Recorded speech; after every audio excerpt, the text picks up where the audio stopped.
Tom cruise খবরের শিরোনামে থাকবেন সেটাই যেন স্বাভাবিক হয়ে গেছে। নানা সিনেমায় স্ট্যান্ড আর দুর্দান্ত সব পারফরমেন্সের দর্শক মাতাতে জুড়ি নেই এই সুদর্শন অভিনেতার। শুধু যে অভিনয় জগৎ নিয়ে খবরের শিরোনাম হন তিনি তা কিন্তু নয়। টম ক্রুজের ব্যক্তিজীবন নিয়েও কম আগ্রহ নেই সিনেমা প্রেমীদের। ব্যক্তিগত জীবনে অনেকদিন ধরেই সিঙ্গেল টম ক্রুজ। কেটি হোমসের সঙ্গে সম্পর্কের আনুষ্ঠানিকতা চুকে গেছে সেই 2012 সালে।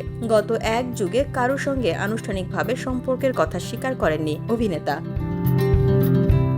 কেটির সঙ্গে বিচ্ছেদের পর এত নায়িকার সঙ্গে তার প্রেমের গুঞ্জন শোনা গেছে। কোনটা ঠিক আর কোনটা ভুল তা জানেন একমাত্র টম ক্রুজ। তবে বেশ কিছুদিন ধরে অভিনেত্রী আনা ডে আর্মাসের সঙ্গে তার প্রেমের কথা শোনা যাচ্ছে। গেল শুক্রবার রাতের ঘটনার পর সেই গুঞ্জনের পালে আরও হাওয়া লাগলো। এদিন সাবেক ব্রিটিশ ফুটবলার ডেভিড বেকহ্যামের 50তম জন্মদিনের পার্টিতে হাজির হয়েছিলেন টম আর আনা। এরপরেই পাপারাজ্জিদের ছবি আর ঘনিষ্ঠ সূত্রের বরাতে দুই তারকার প্রেম আবার শিরোনামে। চলতি বছরের ফেব্রুয়ারি মাসে টম ক্রুজ ও আনা ডে আর্মাসের প্রেম নিয়ে প্রথম খবর প্রকাশ পায়। ঘনিষ্ঠ সূত্রের বরাত দিয়ে গণমাধ্যম দাবি করে সম্পর্কের প্রাথমিক পর্যায়ে রয়েছেন তারা। একসঙ্গে সময় কাটিয়ে পরস্পরকে বোঝার চেষ্টা করছেন।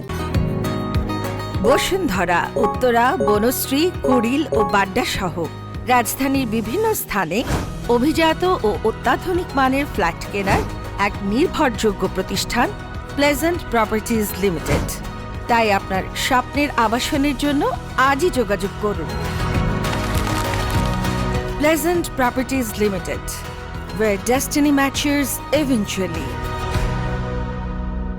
গত 14 মার্চ লন্ডনে একই হেলিকপ্টার থেকে অবতরণ করতে দেখা যায় দুই তারকাকে। তখন বলা হয়েছিল দুজন নতুন কোনো সিনেমার শুটিং এ ব্যস্ত, কিন্তু পরে আর সেই সিনেমার খবর পাওয়া যায়নি। গত শুক্রবার রাতে বেকহ্যামের পার্টিতে টম ক্রুজের সঙ্গে যে আনাও থাকবেন এটা ছিল পাপারাজ্জিদের অজানা। টম গাড়ি থেকে নামার সময় আলোকচিত্রীদের সরিয়ে দেওয়ার চেষ্টা করেন। পরে দেখা যায় পাশের সিটে থাকা আনাকে আড়াল করার চেষ্টা করছেন তিনি। সে চেষ্টায় যে তিনি পুরোপুরি ব্যর্থ হয়েছেন বলাই বাহুল্য।